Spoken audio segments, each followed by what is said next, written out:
Hey folks, Coach Patrick here, Endurance Nation. Welcome back to another coach video. This week I'm going to talk to you a little bit about your last month to Ironman Hawaii.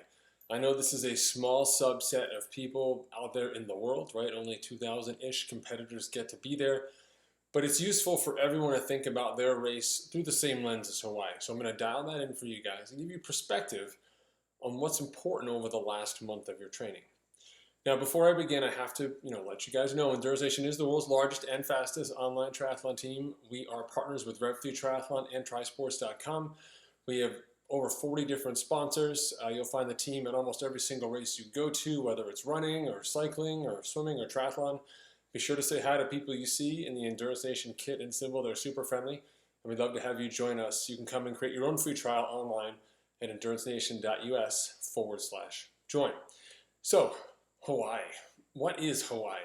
Well, Hawaii is something that is so different for people to experience because on paper it just looks so ordinary. It's a swim, it's a not that hilly of a bike course, and then it's a run. I mean, what could be so hard about it?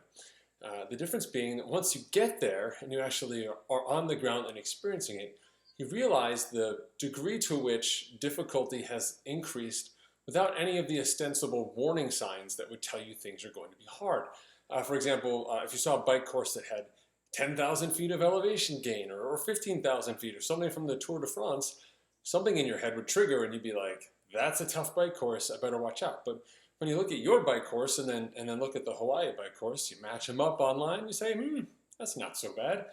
I think I'll be okay. Well, I've raced there 7 times myself. I've been super fortunate. And I have learned that racing in Hawaii takes a unique set of skills and preparation, which is what I'm going to give to you today. So you've entered the final month to race, and as such, panic is high, right? The race that was far away is now right around the corner. Some of you qualified last year and have had plenty of time to think about it. Others of you just found out in the last couple of weeks that you're going there again. And so first and foremost, the number one thing you need to do is figure out sort of what your bigger picture objectives are on race day. If you just qualified this season, unless you qualified before June, it's very hard to build new fitness and go faster than you already are.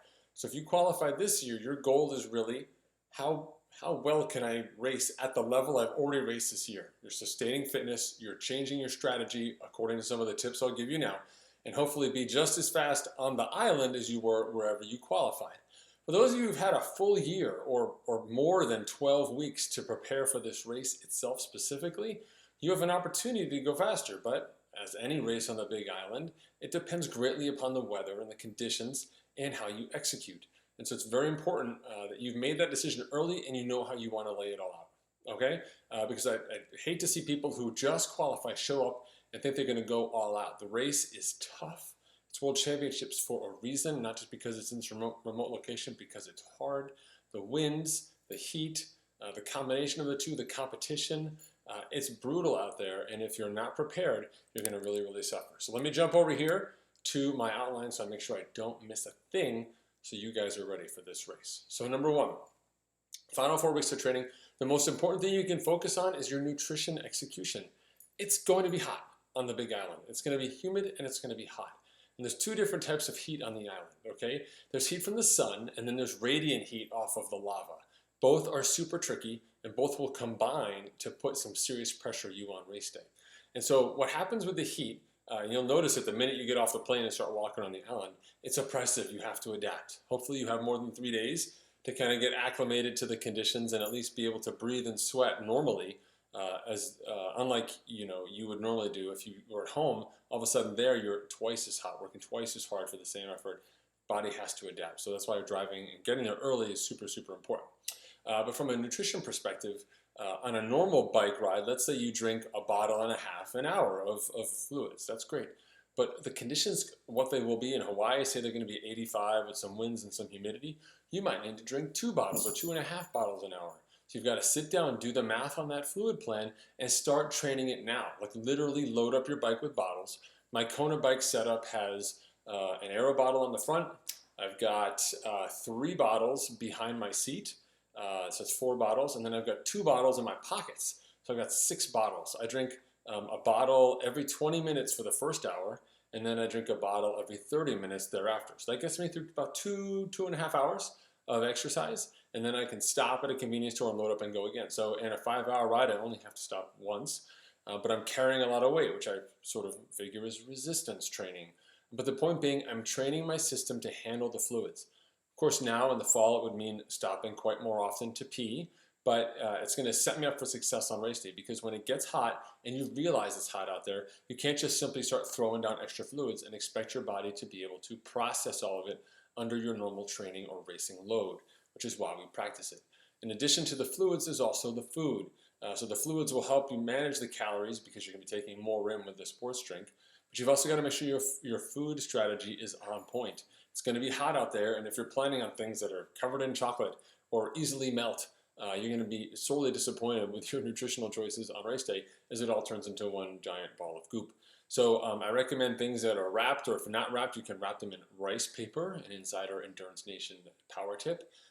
Or you can make sure that you're all liquid. Whatever your plan is, know what your plan is and start practicing it now. In addition to the bike, you also want to focus on the run.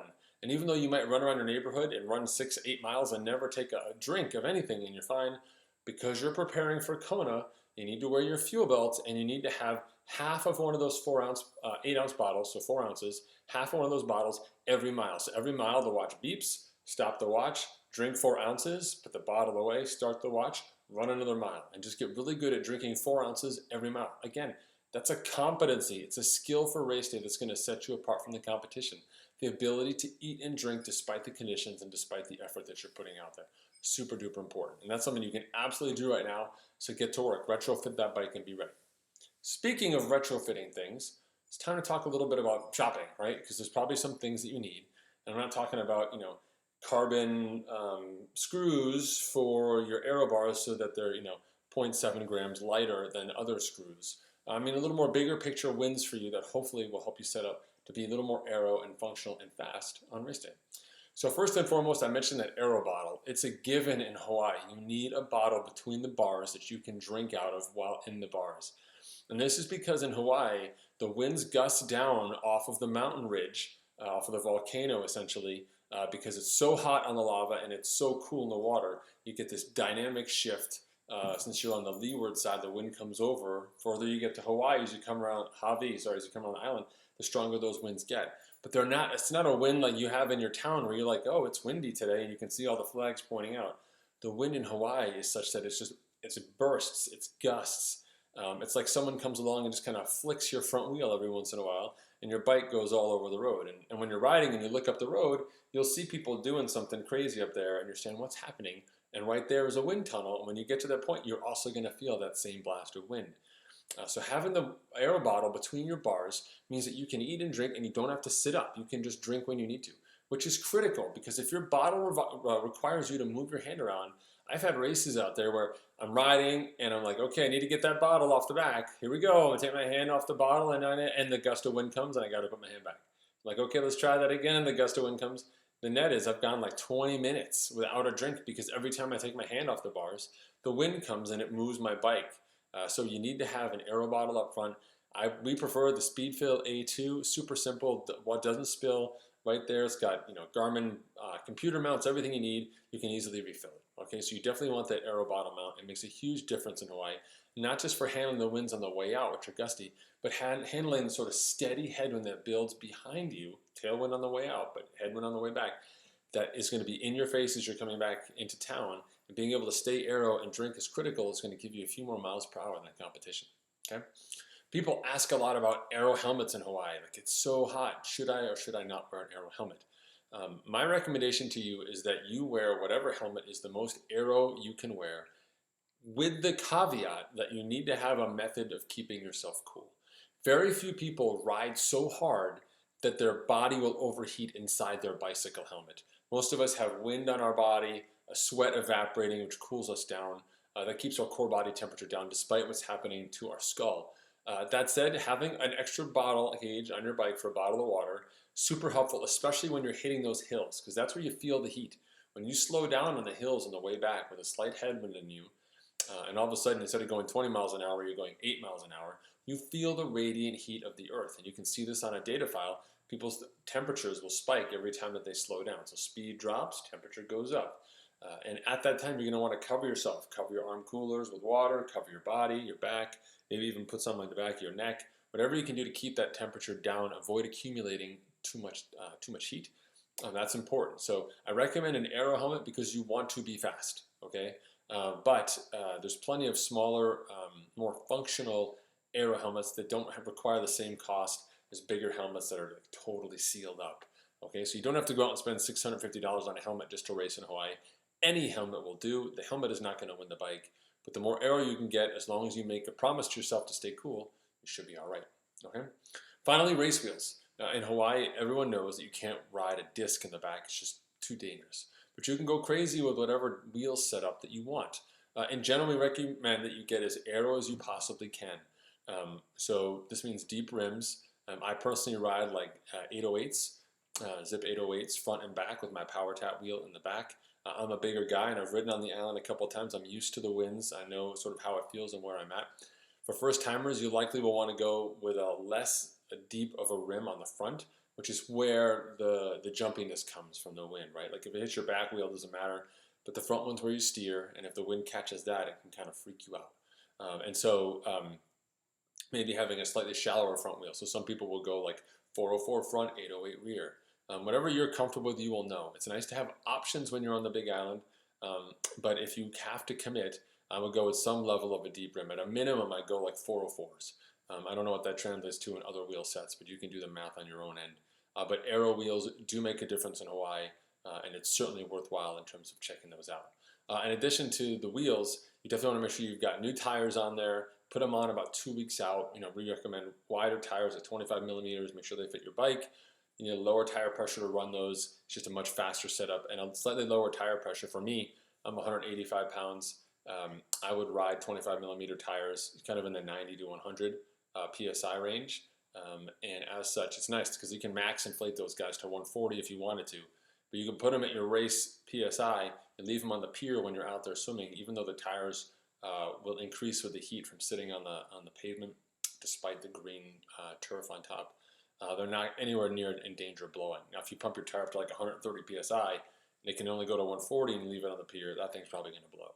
But running wider tires at lower PSI does seem to help offset that potential risk of having a tire pop while you're out there swimming. Okay, so what are some other gear you need while you've got your shopping cart open on your computer? Well, we definitely recommend that you have arm coolers.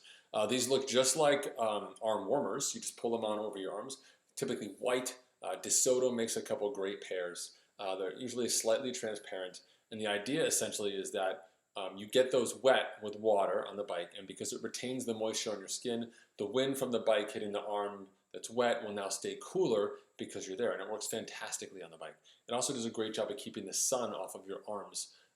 If you've got a full sleeve top, like a top with short sleeves like that, that's fantastic. That'll also help keep the sun off your back. The sun is by far the worst enemy in terms of daily discomfort. You feel the sun beating down on you all the time.